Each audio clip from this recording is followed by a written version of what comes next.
you still have a lot of risk and uncertainty on the table.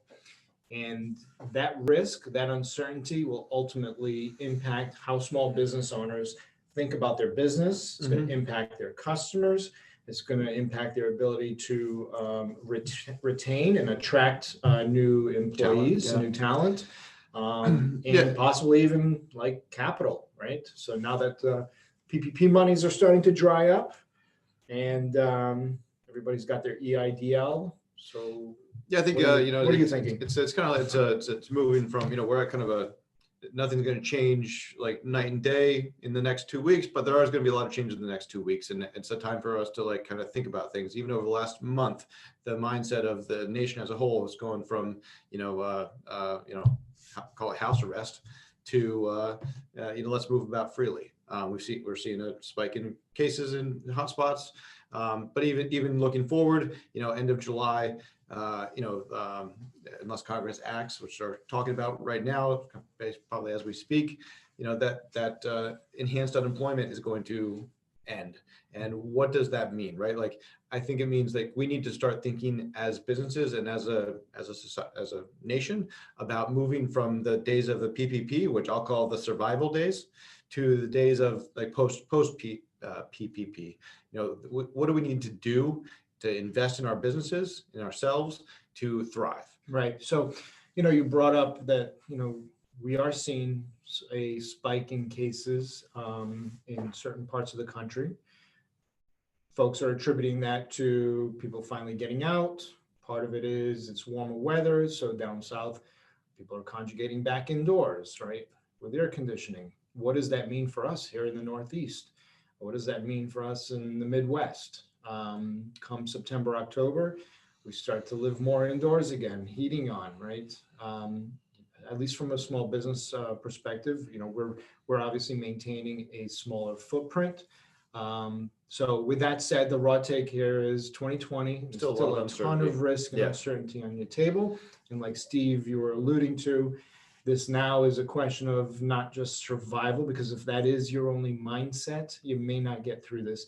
But how do you thrive? What's that framework to go from a survival mindset to a thriving strategy? What are your thoughts? Yeah, and I know some people might just kind of react negatively to that, to the word thrive right now, because who can thrive besides maybe Zoom or a PPE manufacturer? Like, so don't focus on a gut reaction to thrive. Focus on like that is the aspiration, right? Yes, most businesses have seen a hit, and thriving looks a lot different today than it did before. But really changing that mindset from like survival mindset to I need to get post that. I need to get come out of that survival mindset into a thriving mindset. And if it comforts you a little more, into just a maintenance mindset, but outside of that survival mindset, so that you can think about what it is in your business that you need to do to invest in the infrastructure, people, resources, equipment, to do what I think where you're going, Dan, is what is that framework? And it's going to be. Yeah. So before we go into that framework, we have our own view. We talked a little bit about risk and uncertainty for the rest of 2020, but our view and how we are positioning the planning process with customers comes down to a few different sort of global perspectives. One, we don't believe that the economy will come back. We do know that there will be expansion, right? When you have such a drop. June was a good month, right? But June was relatively a good month, but it really was not a good month.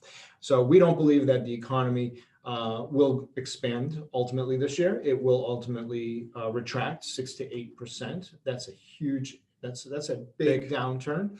We also do believe that we will see structural unemployment going forward. We don't think unemployment is really going to come down below 10%. It's probably going to stay in that 10 to 12%. Again, we're seeing businesses shutting down again, right? These are critical businesses where 20 million Americans work in these like small 1 to 10, whatever the stat is, 1 to 10 employee shops. Yeah. Commercial real estate, obviously, not looking good, whether it's small, medium-sized businesses like ours, or restaurants and hospitality, malls, retails, like how is that going to come back? So there is, we know, like there is going to be a wall that the CRE, the commercial real estate world, is going to hit, and it's going to start impacting banks. And then lastly, we're in the middle of an election year, right, man? I mean, although where's Biden and all this, you're not hearing too much. That's but maybe his best move when not a bad strategy. others right? are talking a lot. When your opponent is just talking out of both sides of the mouth. Anyways, and so it's an election year. Where is government assistance going to be coming from? There was a big push for the PPP, the CARES Act, which, by the way, was historical in how quickly the government was able to decisively pump $2-3 trillion into this market. I mean, yeah, it was a little bit of a fiasco in the beginning, but ultimately, I think ultimately it was a good program. But again, that program came back down to survival. And so how does the government assistance look like now? Is it a spend or incent, right? There's a bill on the table right now trying to contemplate, is it an extension of the enhanced unemployment benefits? Right. Or is it payroll tax incentives? Or is it more checks straight to Americans? Right? Or is it straight up checks? And I think, I don't think we will see more movement on the government incentive side, but I think we'll see a lot of talk up until election, because, on both sides, they're going to want votes, and they're going to use assistance to get those votes to some degree, or way, shape, or form. But until we know the outcome of the election, I think there won't be. That'll be a little bit of a call it a dam. Once the election passes, then I do think they're going to pass more activity. I do believe they're going to. Yeah, they're going to pass something, but I don't think it's going to be like another PPP, right? $1 trillion of spend or $1 trillion of incentive. It's going to be something that it's not going to move the needle on both the spend and incentive. And we're not policy like wonks, but but you need to have our take is even as states come out with their own programs, Texas, Rhode Island, coming out with, and we're not policy wonks, but I would say that even those programs need to move from providing capital to survive to providing capital to thrive. Because in reality, state programs that are $10,000 to $50,000, they're gonna half that money is gonna get pocketed by business owners, right? Or get pumped into past due bills, and it's not going to move the needle at all on the thriving side of it, which is where states and the federal government now should be investing money to ensure that the foundation of businesses, foundation of employment, and the foundation of all the economic activity is there. So that kind of brings me back to a conversation or a talk I had, I don't know, probably two and a half months ago now. And there was, I believe it was the head of the Department of Labor was on this call. And, my raw take to them was, what you really need is not more money or another infrastructure bill or this, what you really need is a small business infrastructure bill. You need money, you need grants to help fund infrastructure improvements.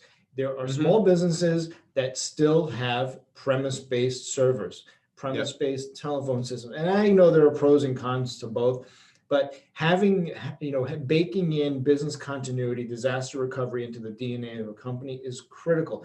And this is like a great opportunity. So I believe that any incentives that come towards small business owners, it would be nice if they were earmarked to help elevate the infrastructure inside of our small businesses, because then they can scale. Then they can scale, and then they can thrive move quicker. Right? They can agile, and then ultimately thrive. Right.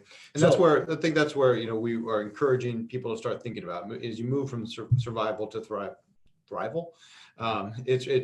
It really is, where do you need to invest in infrastructure? We talk about infrastructure bills. What comes to mind is, in general, it's like bridges and roads, right? Why do you do bridges and roads? It's so that you can move stuff on top of that, right?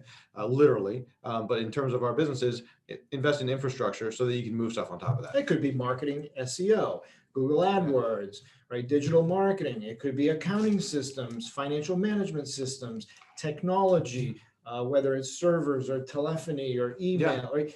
It's amazing that we still see, I would say 20% of our customers still have these legacy systems, whether it's hardware or processes and systems that are so like ingrained in the physical footprint. They can't scale out of this. If their mindset is, if it ain't broke, don't fix it. That's not good English, but if it ain't broke, don't fix it. But we've realized that with a across the board pandemic, across the board, business disruption, that does cause old systems to break, right? They are not broken in and of themselves, but when you cannot connect to them, then your business process is broken. So that was my 2 cents.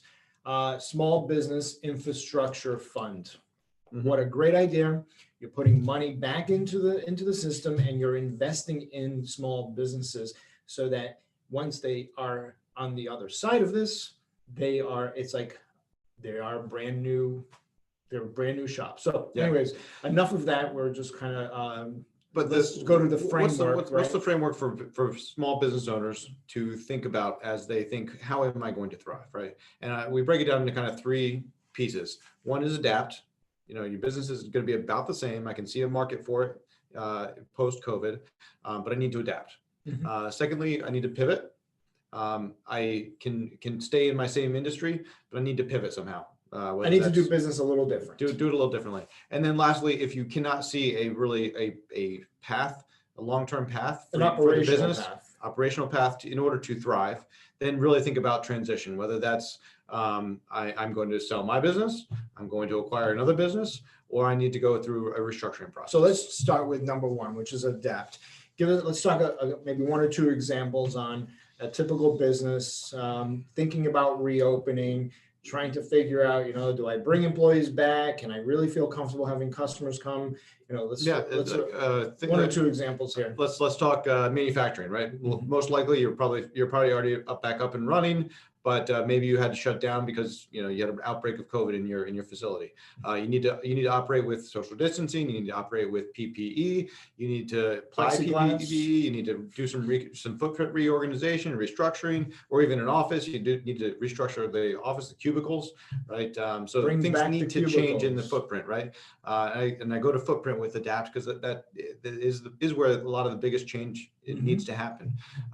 And so what does that look like? How much does it cost? But that's a lot of where the adapt mindset goes to, and it's things like putting cameras up that can tell me who's got a temperature, right? I don't have to rely on people telling me that they don't have a temperature, right? I can monitor that with the camera. So another form of adapt, it's small things like, let's come back to our industry. So let's focus on the accounting. You can, think about your accounting as you have QuickBooks Desktop, and it happens to be in that computer all the way in the corner.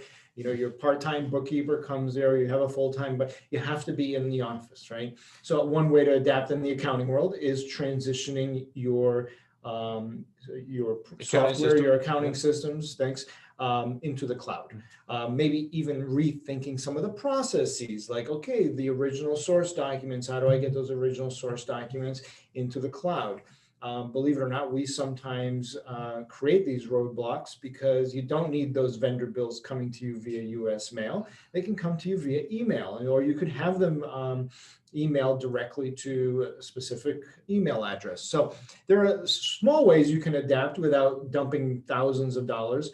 Another interesting adapt, which in our business and most service-based businesses, we are going to be challenged with this. And in order to thrive, what's the number 1 thing service-based businesses need? People. New employees, right? New team members, new people. So how do you onboard these people? How do you onboard your new team members? And especially thinking about a recent college grad, right? Mm-hmm. There's tons of college grads right now that are looking for jobs. But how do I hire them and be able to train them to do what we need them to do? Mm-hmm. How do you do that virtually? In the past, a lot of our training, and we're guilty of this, guys, was by shadowing, by watching, by compartmentalizing tasks, 15-minute tasks, 30-minute tasks, right? As the employee. Well, how do you do that in this new paradigm? We're still trying to figure that out. We're probably better adapt to it than other companies. Yeah, what tools can you use? How can you change your managers' behaviors so that they're incentivized to bring those new people up to speed in a way that they're not used to? So adapting is probably, for 50% or 60% of the companies out there that are thinking about thriving, adapting is really going to probably meet 80% of their needs, right? It's these small tweaks, and sometimes it's going to feel like, oh my God, my accounting system is no longer in that office there in the corner, or documentation and file cabinets. It's amazing you still walk into companies. Oh, no, totally. Purchase orders, sales orders, work orders. It's all in paper. The amount of paper that you have and the amount of file cabinets you have we've got plenty of stories there that we can. We totally do. So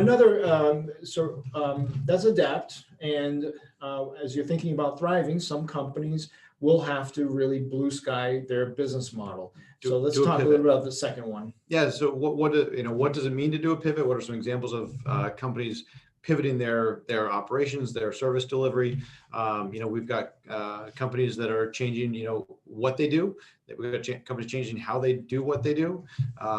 We've got companies moving from, full, brick and mortar to e-commerce. You've got medicine, which has moved to probably still 70%, 80% telemedicine.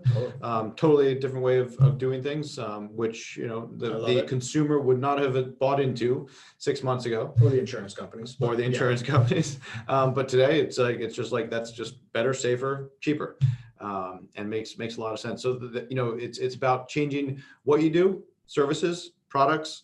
It's changing how you do it. A cleaning company becoming an expert in office footprint reopening and PPE strategies, right? That's a pivot for a cleaning company. No, another type of pivot. It doesn't have to be about internally pivoting, right? It doesn't have to be just about your revenue model or your business model, but it could also be pivoting in terms of customer base. Maybe the customer segment that you were more focused on. Now they don't need it as much, but maybe it's about refocusing on another customer segment. Pricing, how you're pricing. We're big fans of like transactional pricing versus recurring value-based pricing or monthly recurring pricing. Seeing customers go from a regional focus to a national focus, right? How do I take my marketing strategy and go national?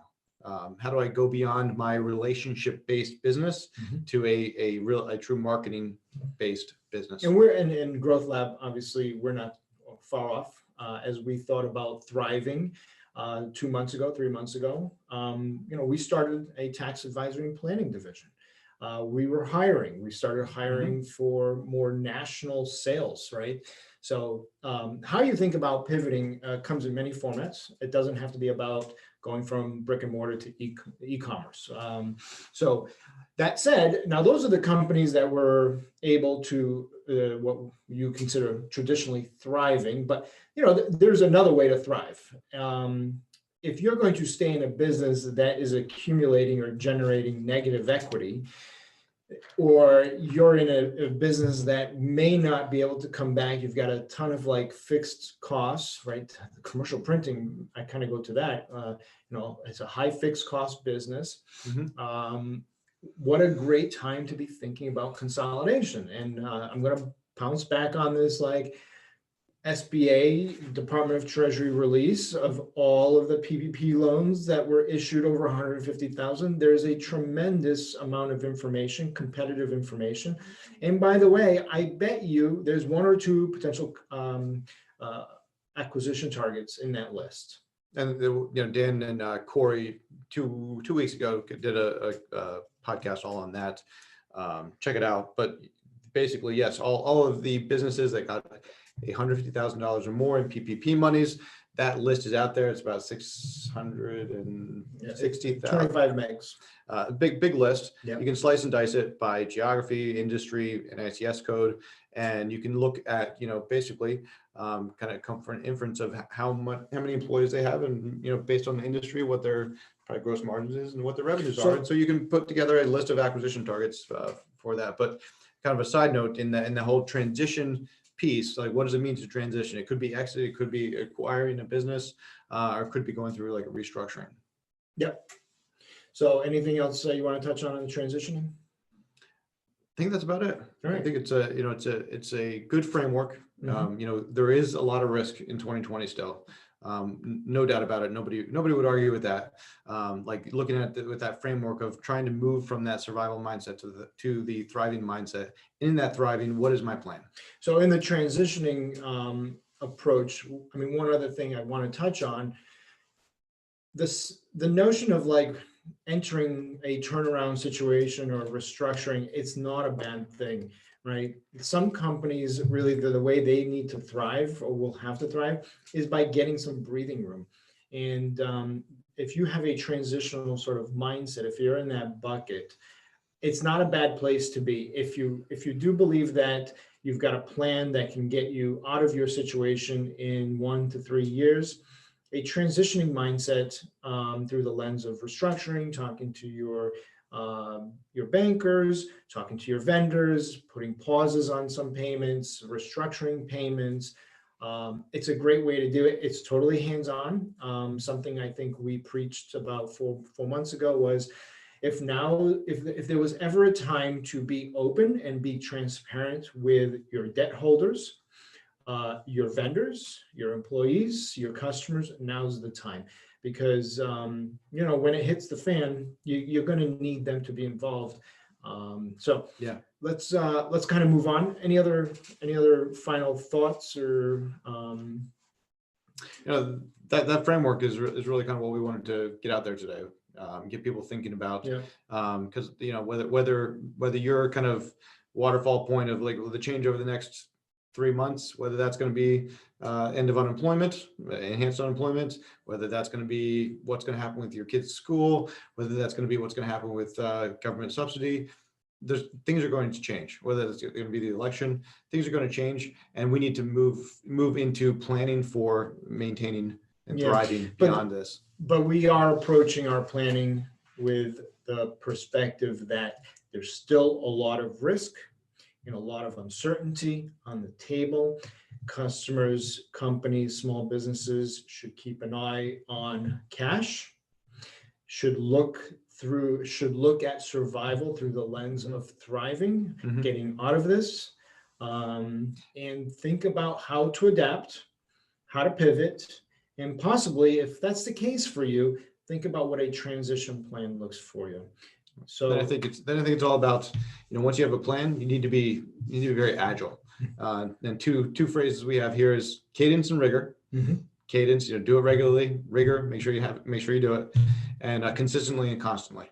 Right. And whichever one kind of resonates with you, make sure that you're going back to your plan every week, every month, so you can measure against it and make agile, quick changes. That's good.